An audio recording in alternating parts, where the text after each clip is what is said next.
Hello friends, welcome to Learn Maths Online educational channel. Today we will talk about a very interesting concept of class 11, that is permutations and combinations. And this concept is very interesting, and moreover there is no need of any previous knowledge to do this concept. Without any previous knowledge you can go with this concept. So let us start. In this concept we have two terms basically. One is permutation, and the second term is combination. Permutation and combination. Before the discussion on these two terms, we will discuss this concept with an example. किस तरह की problems जो इस concept के अंदर हमारे सामने आएंगी, एक सिचुएशन डिस्कस करते हैं कि सपोज आपके पास एक सूटकेस है जिसके ऊपर पैटर्न लॉग लगा है, और बाय चांस आप कहीं सूटकेस को लेकर बाहर गए हैं किसी काम के लिए, और वहां जाके आपको उसका पैटर्न लॉक जो है, आपने देखा होगा कि जो सूटकेस है उसके ऊपर पैटर्न लॉक लगा होता है ऐसे, इस तरह से अलग अलग। यहाँ पर हमारे पास 4 नंबर वाला लॉक हो सकता है, 5 वाला हो सकता है। तो वहां आप अगर वो पर्टिकुलर कॉम्बिनेशन जो है वो अप्लाई करेंगे तो जो आपका सूटकेस है वो अनलॉक होगा। तो वो क्या हुआ है कि सिचुएशन क्या है कि आपको वो जो 4 डिजिट कोड है वो आपको भूल गया है। तो अब 0 से लेकर 9 तक डिजिट्स जो हैं वो यूज होते हैं उस कोड को अनलॉक करने के लिए, सूटकेस को अनलॉक करने के लिए। तो ऐसी सिचुएशंस कितनी अरेंजमेंट्स जो हैं वो डिफरेंट जो डिजिट्स हैं हमारे उनकी बनेंगी उस सूटकेस को अनलॉक करने के लिए। सपोज आप कहते हैं कि मुझे अपने जो सूटकेस का कोड है उसमें मुझे डिजिट्स याद हैं, मान लो 3 डिजिट कोड है आपका। तो आप कहते हैं कि मुझे डिजिट्स याद हैं लेकिन मुझे उनका ऑर्डर पता नहीं है। तो यहाँ पर जो हम लोग पॉसिबल अरेंजमेंट्स हैं वो बना सकते हैं कि 7 8 9 7 9 8। इसके बाद हम 8 को फिक्स कर लेते हैं, 8 7 9 8 9 7। इसी तरह से हम लोग 9 को फिक्स कर लेते हैं, 9 7 8 9 8 7।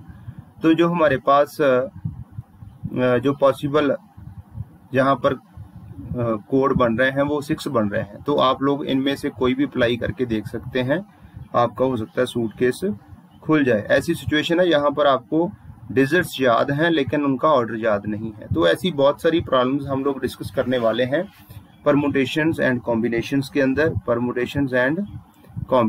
के अंदर। सो वो सारी डिस्कशन करने से पहले एक हमारे पास सिचुएशन है। वो सिचुएशन कैसी है कि सपोज आपके पास 3 पेंट्स हैं। सपोज यू हैव 3 पेंट्स, ध्यान से सुनना, 2 शर्ट्स, 3 पेंट्स हैं, 2 शर्ट्स हैं। फिर दोबारा से लिख रहा हूं, 3 paints P1 P2 P3, 2 shirts S1 S2। तो आप लोग किस तरह से जो पेयरिंग कर सकते हैं यहाँ पर, वो पेयरिंग कैसी हो सकती है कि ये 3 पेंट्स हैं P1 P2 P3,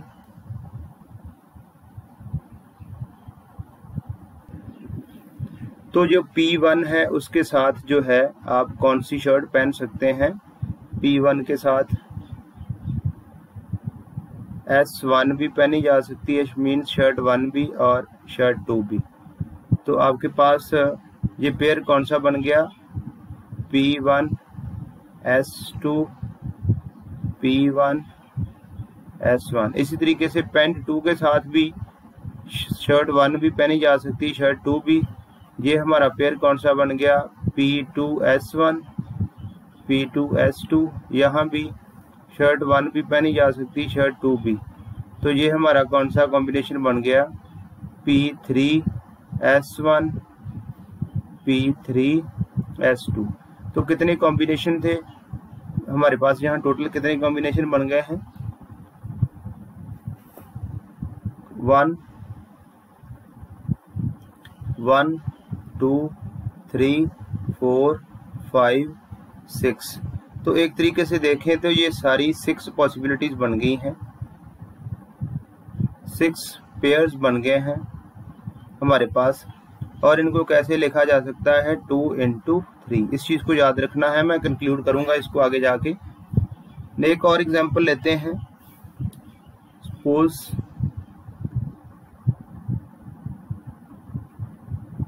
you have 2 school bags,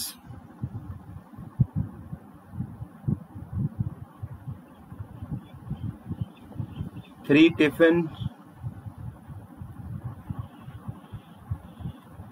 boxes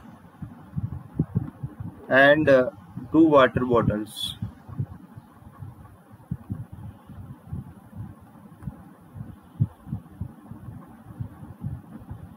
सो कितने तरीके हैं कि हम लोग इनमें से एक ही आइटम चूज करें, कितने कॉम्बिनेशंस, कितने जो है हमारे पास पॉसिबिलिटीज बनती हैं। तो देखते हैं। सबसे पहले बैग चूज करना है, तो बैग में क्या ऑप्शंस हैं आपके पास, आप बैग 1 चूज करेंगे या बैग 2 चूज करेंगे। अब बैग के साथ आप टिफिन, बैग 1 के साथ टिफिन 1 भी हो सकता है, टिफिन 2 भी हो सकता है, टिफिन 3 भी हो सकता है। अब टिफिन 1 के साथ बॉटल, वाटर बॉटल 1 भी हो सकती है, वाटर बॉटल 2 भी हो सकती है। यहाँ से देखें तो कौन सा कॉम्बिनेशन बन गया, ये B1 बैग 1, इसके बाद हमारे पास tiffin 1 and water bottle 1, B1 T1 W2। यहाँ भी वाटर बॉटल 1 भी आ सकती है, वाटर बॉटल 2 भी आ सकती है। यहाँ कौन सा कॉम्बिनेशन बन गया, B1 T2 W1 B1 T2 W2। यहाँ भी वाटर बॉटल 1 भी आ सकती है, वाटर बॉटल 2 भी आ सकती है। B1 T3 W1 B1 T3 W2। इसी तरीके से यहाँ भी हमारे पास सेम ऑप्शंस बननी है,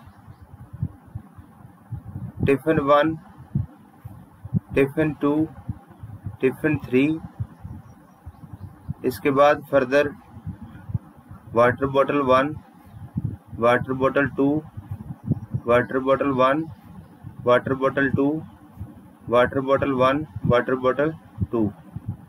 तो इसके बाद जो हमारे पास ग्रुपिंग बननी है, B2 T1 W1 B2 T1 W2, bag 2 tiffin 2 water bottle 1 bag 2 tiffin 2 water bottle 2, bag 2 tiffin 3 water bottle 1 bag 2 tiffin 3 water bottle 2। ये कितने कॉम्बिनेशन हमारे पास बन गए हैं, 1 2 3 4 5 6 7 8 9 10 11 12। तो ये 12 है, तो 12 को कैसे लिखा जा सकता है, 12 can be written as 2 into 3 into 2। इस चीज को ध्यान में रखना है कि बड़ा ही इंटरेस्टिंग कंसेप्ट हम करने जा रहे हैं। Principle, fundamental principle of counting.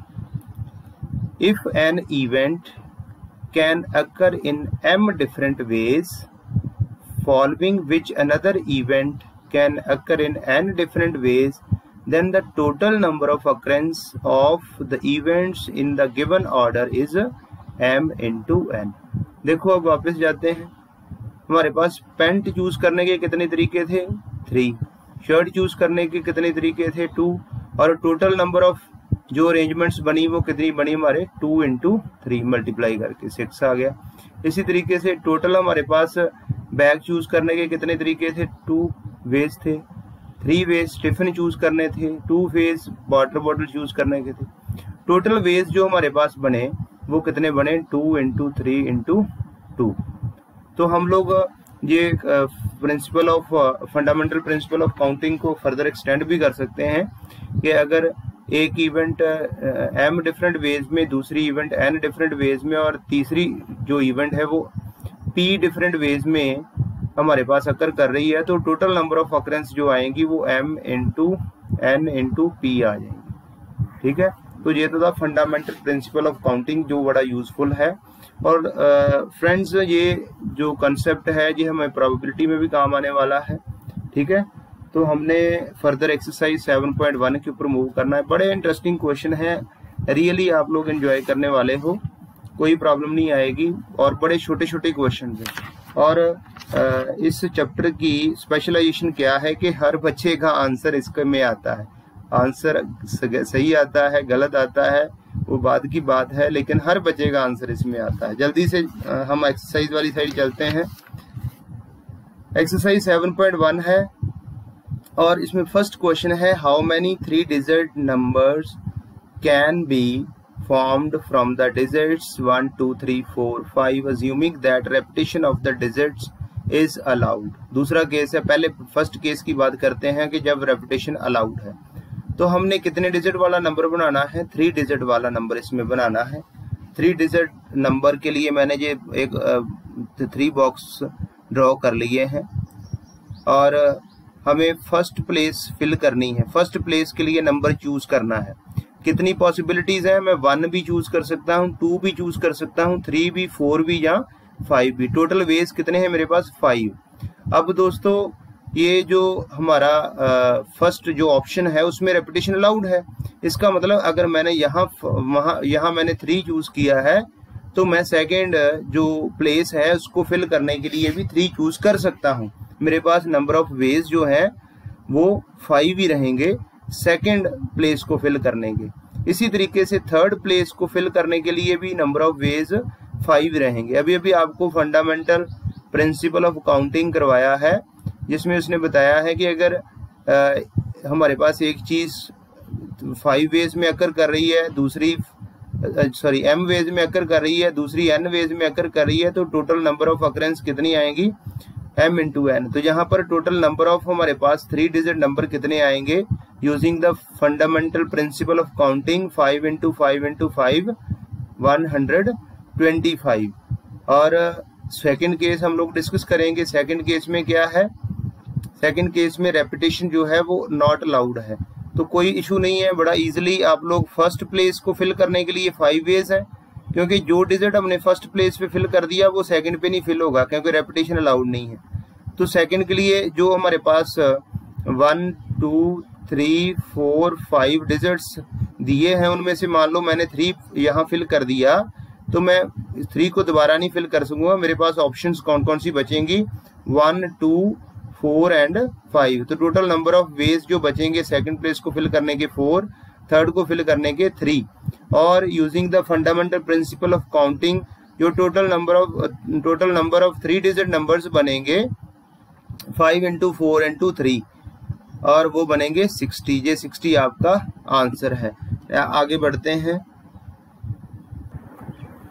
Next question is question number 2 how many 3 digit even numbers can be formed from the digits 1 2 3 4 5 6 if the digits can be repeated. तो ये फ्रेंड्स ये आपने माइंड में रखना है, ये words repeated and not repeated, क्योंकि इसके थ्रू क्वेश्चन का सोल्यूशन बदल जाता है।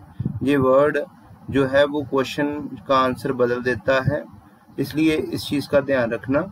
जहाँ इवन नंबर उसने कहा है तो 3 डिजिट हमने नंबर बनाना है। आप सभी जानते हैं even number means unit place digit, ये वाली इवन यहाँ पर इवन आना चाहिए, तो यहाँ पर इवन ही फिल कर सकते हैं strictly according to the question. जो क्वेश्चन उसने दिया है उसकी रिक्वायरमेंट के अकॉर्डिंग हम लोग फर्स्ट प्लेस जो है वो वहाँ इवन ही फिल कर सकते हैं। इवन कौन कौन से हैं? 2, 4 एंड 6, 3 नंबर्स हैं, 3 वे से फिल कर सकते हैं। और बाकी जो है वहाँ पर रेपिटेशन अलाउड है यहाँ, तो अगर आपने 2 यहाँ फिल किया है तो यहाँ पे 2 आ सकता है, कोई इशू नहीं है। तो सेकंड प्लेस को फिल करने के लिए कोई भी हम लोग फिल कर सकते हैं डिजिट, जितने भी दिए हैं 1 2 3 4 5 6 में से 6 वेज हैं। थर्ड प्लेस को फिल करने के 6 वेज हैं। तो with the help of fundamental principle of counting total जो 3 डिजिट इवन नंबर बनेंगे वो कितने बनेंगे? 3 × 6 × 6 दैट इज इक्वल टू 108। ये जो आपका फाइनल आंसर है। आप देख सकते हैं कितने इजी क्वेश्चंस हैं, कोई इशू नहीं है। और इससे पहले वाली वीडियोस मैं पंजाबी में भी बनाता रहा हूँ। इस बार मुझे क्योंकि some of the students are from the other states, they are unable to understand Punjabi, that's why this time I am using English as well as Hindi. So next question number 3, how many 4 letter code can be formed using the first 10 letters of English alphabet if no letter can be repeated? तो आप दोस्तों देख सकते हैं कि यहाँ पर जो अरेंजमेंट्स हम लोग डिस्कस कर रहे हैं, जितनी भी अरेंजमेंट्स हैं, हम लोग सभी अरेंजमेंट्स की लिस्ट नहीं बना रहे। बिना लिस्ट बनाए ही हम लोग इस कंसेप्ट के थ्रू जो बता सकते हैं कि टोटल अरेंजमेंट्स क्या कितनी बनती हैं। क्योंकि अगर हम परमुटेशन एंड कॉम्बिनेशन का कंसेप्ट नहीं पढ़ रहे, हमें इसकी नॉलेज ना हो, तो हम लोग जब अरेंजमेंट्स बनाते थे, जब कॉम्बिनेशन बनाते थे, डिफरेंट नंबर्स के सेट बनाते थे, तो उनको लिखते थे पहले, फिर हमें पता चलता था। लेकिन अब तो इजी है, अब हम लोग बिना जो है वो लिस्ट बनाए ही हम लोग बता सकते हैं कि टोटल नंबर ऑफ अरेंजमेंट्स कितनी है। तो हमारे पास यहाँ पर कोड कितने लेटर का बनाना है? 4 लेटर का कोड बनाना है। तो मैंने ये 4 बॉक्सेस यहाँ पर ड्रॉ कर दिए हैं, इजिली आपको समझ आ जाए। फर्स्ट बॉक्स कितने वे से फिल हो सकता है? कोई भी अल्फाबेट फिल कर सकते हैं। 10 अल्फाबेट्स हैं, 10 में से कोई भी अल्फाबेट, 10 वेज हैं फर्स्ट प्लेस को फिल करने के। सेकंड प्लेस के केस में रेपिटेशन अलाउड नहीं है, तो हम लोग जो लेटर यहाँ फर्स्ट प्लेस में फिल करेंगे वो नहीं कर सकते, बाकी कोई भी कर सकते हैं, 9। इसी तरीके से थर्ड प्लेस को 8, then 7। Using the fundamental principle of counting हमारे पास जो टोटल 4 डिजिट कोड बनेंगे वो बनेंगे 10 × 9 × 8 × 7 और फर्दर मल्टीप्लाई करके 5040। ये हमारा आंसर है फाइनल। जल्दी से नेक्स्ट क्वेश्चन वाली साइड चलते हैं। How many 5 digit telephone numbers can be constructed using the digits 0 to 9? Each number starts with 6, 7 and number and no digit appears more than once. यहाँ पर भी उसने रेपिटेशन को कहा है कि अलाउड नहीं है। फोन नंबर हमने कंस्ट्रक्ट करने हैं। यहाँ पर कितने डिजिट वाला? 5 डिजिट वाला। 2 प्लेसेस तो उसने यहाँ पर फिक्स कर दी हैं। फर्स्ट प्लेस, 5th प्लेस को और 4th प्लेस को फिक्स कर दिया गया है। हम इसको चेंज नहीं कर सकते, क्योंकि सारे ही फोन नंबर जिनकी बात हम लोग करने वाले हैं वो 67 से शुरू होंगे। तो टोटल जो डिजिट्स हैं वो हमारे पास 10 है। तो इसका मतलब है 10 में से अगर 2 डिजिट ये हम माइनस कर दें तो हमारे पास अवेलेबल डिजिट्स जो बचते हैं, क्योंकि रेपिटेशन अलाउड नहीं है, 6 और 7 हम लोग और कहीं यूज नहीं कर सकते। 8 डिजिट्स हमारे पास बचते हैं। तो फर्स्ट प्लेस को फिल करने के लिए हमारे पास 8 वेज हैं, सेकंड प्लेस को फिल करने के 7 वेज हैं, थर्ड प्लेस को फिल करने के 6 वेज हैं। तो with the help of fundamental principle of counting total जो हमारे पास phone numbers 5 digit telephone numbers बनेंगे वो कितने बनेंगे, 8 इंटू 7 इंटू 6, तो दैट इज इक्वल टू 336। ये आपका आंसर है। कोई प्रॉब्लम नहीं आई, इजीली आप लोग करी जा रहे हो। हाँ जी, नेक्स्ट क्वेश्चन। इसमें भी एक क्वेश्चन आप प्रोबेबिलिटी में वैसे पहले भी कर चुके हो क्लास 10th तक। A coin is toss 3 times and outcome are recorded, how many possible outcomes are there. तो ये ऐसे भी किया जा सकता है कि हमारे पास ये 3 हमने बॉक्सेस बना लिए हैं।